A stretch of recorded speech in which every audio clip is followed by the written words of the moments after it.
Ilmni boshqalarga o'rgatishdan oldin qaysi mas'uliyatlarni anglash kerak? Savol ekan. Ilmga boshqalarga o'rgatishdan oldin tabiiyki bir mas'uliyatlar bor.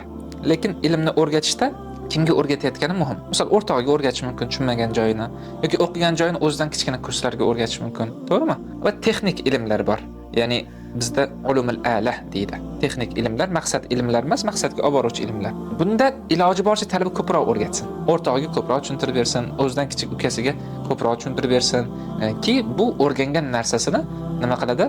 Mustahkamlaydi, pishitadi, ko'p foydasi bor. O'zida gapirish, dars berish mahoratini oshiradi. Endi o'rganib, haligi aytganingizdek bir shartlari, qaydlari bilan o'rgatiladigan ilm qaysi desa, u endi hayot tajribasiga muhtoj bo'lingan ilmlar. Ya'ni siz oila qurmasdan turib, oila haqida suhbat qila olmaysiz. Farzandli bo'lmasdan turib, farzandli kishiga nasihat qila olmaysiz. Bular tajriba, umr kerak.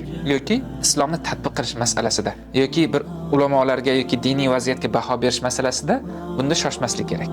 Bu katta masalalar, ya'ni talabani bo'yidan katta masalalar.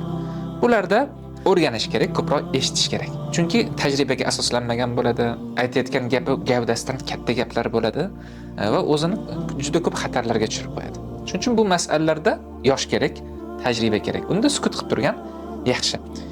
Yoki o'zi amal qilmayotgan narsalarga boshqalarni da'vat qilish masalasi. Bunda ham ehtiyot bo'lish kerak. Va bir kishiga narsa o'rgatar ekan, talabaga maxotirlardan, xatarli narsalardan men endi olim bo'lib qolibman degan tuyg'u kelib qolishi mumkin. Bundan ham ehtiyot bo'lish kerak.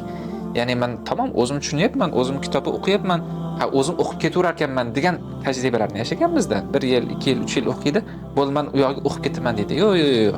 Hargiz bu shaytonning vasvasalaridan davom etish kerak.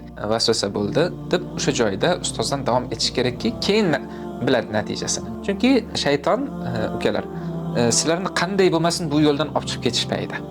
Qanday bo'lmasin yurib olishmaydi. Har xil bahonalar bilan. O'shaning uchun Mahmud afandi, Alloh rahmat qilsin, go'zal gaplari bor. Bugun ummat qayerdan kaltak yeyotgan bo'lsa, o'sha yerda talaba ustozining xo'jasining gapiga kirmaganidan bo'lyapti deydi. Bilasizmi, qatdan chaqilayotgan bo'lsak, qatdan zarba yeyotgan bo'lsak, o'sha yerda ustozlarimiz aytganini qilmagan bo'lamiz. O'shaning uchun demak, o'rgatish kerakmi? O'rgatish kerak. Ma'lum bir ilmlarni ma'lum bir shaklda. O'rgatmaslik kerak. Haligi yuqorida aytgan shartlarimiz, yuqorida aytgan mavzularda. Allohu a'lam.